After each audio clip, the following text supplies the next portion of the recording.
വടക്കഞ്ചേരി പാളയത്ത് സ്വകാര്യ വ്യക്തിയുടെ വീട്ടുവളപ്പിൽ നിന്നും വമ്പൻ മൂർഖൻ പാമ്പിനെ പിടികൂടി.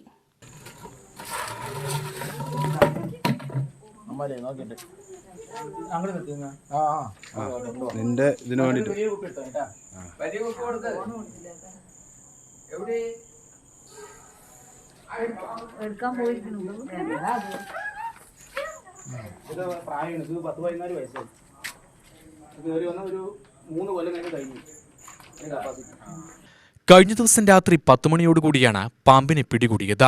രാത്രി പുറത്തിറങ്ങിയ വീട്ടുകാരാണ് മുറ്റത്ത് വലിയ മൂർഖൻ പാമ്പിനെ കണ്ടത്. ഓടിക്കൂടിയ നാട്ടുകാർ വനംവകുപ്പിന് വിവരമറിയിച്ചതിനെ തുടർന്ന് വാച്ചർ മുഹമ്മദ് അലി എത്തി പാമ്പിനെ പിടികൂടുകയായിരുന്നു. പിടികൂടിയ മൂർഖൻ പാമ്പിന് ഏകദേശം 14 വയസ്സ് പ്രായം വരുമെന്ന് മുഹമ്മദ് അലി പറഞ്ഞു.